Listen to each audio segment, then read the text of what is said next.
Hello everyone, welcome back to a new video. I'm Carl here at carlstaceyguitartuiton, and I recently hit 1,000 subscribers, so I just wanted to introduce this video by saying a massive thank you if you are one of those subscribers watching this video right here, right now. I really appreciate it. It's something I've been working on and working towards for the entirety of the last year, to be honest with you. I kind of started like 500-600 for a long time, and that was just off kind of randomly uploading stuff here and there and not having like a ongoing schedule or being tactical about it or anything like that. And yeah, so it means a lot to me that the work and effort that I've been putting in has been recognized, so thank you very much. Today's video is a combination of a type of video I used to do, I wanted to bring back because it's been a while since I've done one, and that is how X changed X. So in this case, this video you're watching right now, as you can see why you clicked on it of course, is how the self-titled record by Blink-182 changed pop punk forever, alright? So I know a lot of people, this album is their all-time favorite or near and dear to their heart in terms of Blink albums or pop punk albums or just nostalgic 2000s albums in general, alright? So I'm going to kind of break down a little bit on some of my perspectives, some of my thoughts. As always, none of these videos are scripted or anything like that beforehand. I literally just hit record and see what comes out of my mouth. So thank you for watching once again for that reason too. So off to the side here on my phone, I've got the track listing, which I'm going to glance at every so often for this album. So I can have talking points, of course. So obviously this album came out first and foremost 2003, and it was a huge deal at the time because obviously it was off the back of Tom doing Boxcar Racer. It was off the back of two incredibly successful records, being Enema of the State and Take Off Your Pants and Jacket. So the band were in a really weird spot, I think, like kind of creatively and as band members in general, because I think it's like obviously the last kind of few years leading up to that, from like 99 to 2003 when this came out, would have been the first time that the band had like real money, like in like rich musicians essentially, real sort of hit records, real kind of attention on TV and MTV and like all these things, all these places. So I can only imagine how that would have been to deal with, coming from sort of an underground, more DIY kind of musician band punk rock background essentially. It must be a culture shock, it must be a crazy thing to deal with. I'll never quite understand that, but I can understand that from the perspective of being a musician, of course.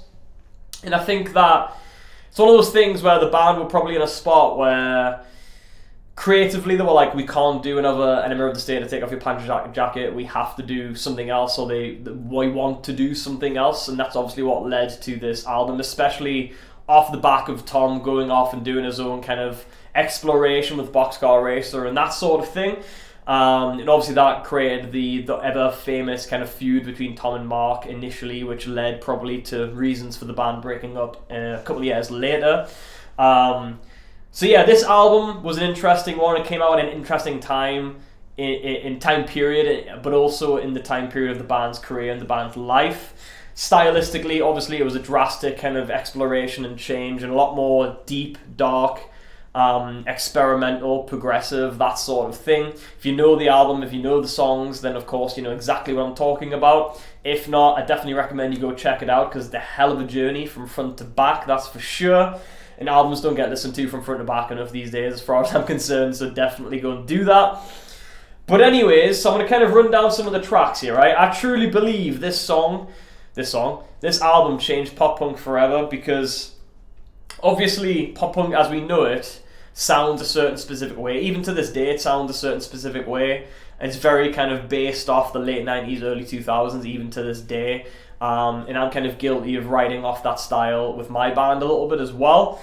And I think, like I say, given the fame and the position Blink were in, the influential kind of position they were in to influence different musicians and stuff coming up in the scene at the time, they were in a position to do whatever they wanted and to impact that scene in a new and different way that maybe some people haven't seen or witnessed before.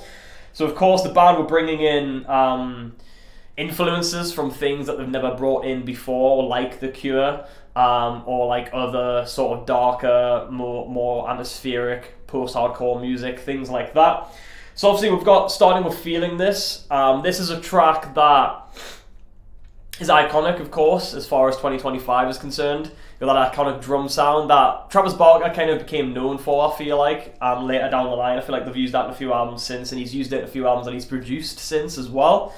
Not much difference or change going on there. I think it was a nice way to sort of open up the album for that reason, ease people into the difference. It was just much more of like not lyrically, but sonically a much more mature sound for the band, I think, at the time.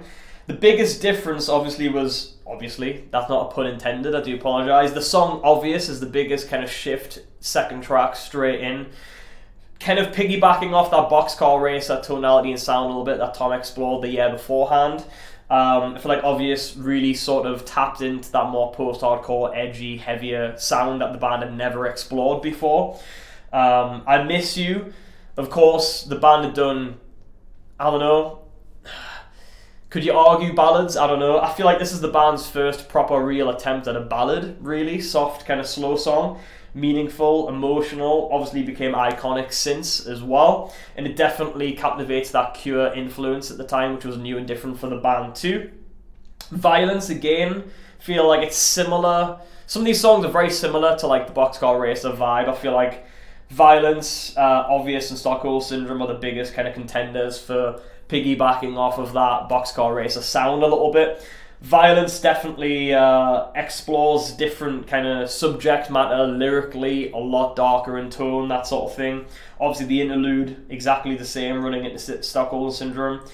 I feel like that's the first time that the band started writing things less about themselves and more bigger picture and more about kind of situational things or other things that they'd read about or witnessed or seen outside of personal experience and things like that. And obviously Chasing Girls, whatever the case may be, that was one of the previous records that they did.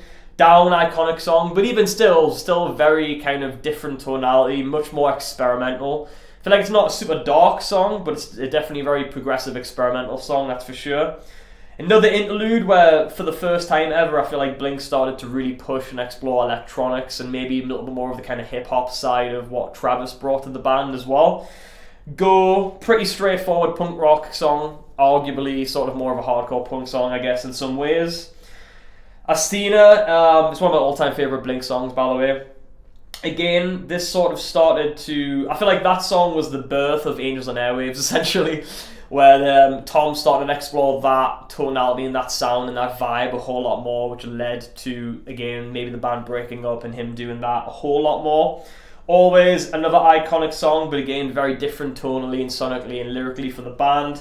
Obviously, they were much more targeting the kind of synth pop and synth wave vibe of the 80s and so on. That, again, the band revisited later down in their career as well. Easy Target, a little bit more of a straightforward punk rock song yet again, but still a bit more on the lyrically darker side. All of this, of course, bringing in Robert Smith from The Cure, massive Cure vibes for that alone. And it's just different, more like, obviously he's got the more acoustic guitars, more organic sound, that sort of thing. Here's Your Letter is another one of my all-time favourite Blink songs. A little more straightforward, but still really an interesting track to listen to. And then, of course, I'm Lost Without You, which again was another sort of slow, emotional ballad that, again, the band weren't exactly super known for at the time. So I just feel like the fact that they were exploring ballads alone on this album is a huge thing that led to the success of the album and the ever-growing success of the band too. But for all those reasons and all of those things I've just mentioned about those songs as we were going through the track list there, like I say, I really feel like this album had a huge impact on the scene alone. I grew up in this kind of early 2000s, of course, and in the scene and the pop punk, alternative rock, etc. scene. And like I say, Blink going off at the standard and level and fame that they were at this particular time and just doing something completely left field, not expected at all, changing things up, exploring new sounds, instruments, lyrics, things of that nature, really settled kind of the argument of Blink being a really talented band, even though many people still don't think that to this day and really didn't think so at the time either. And I feel like all of the pop punk bands of the time and to follow really were influenced by this. So for example, you could argue Simple Plan's third album, that's a lot more experimental, could have been influenced directly from their decision to do this. And there's a number of, like, I don't know, Avril Lavigne's second album was a whole lot darker at the time. A lot of bands were taking on, Sum 41 changed at the time as well. Good Charlotte changed at the time with Chronicles of Life and Death. A lot of those bands went into like darker themes, more exploration, more experimentation, rather than just your guitar, drums, bass, vocals, and typical punk rock, pop punk situation setup.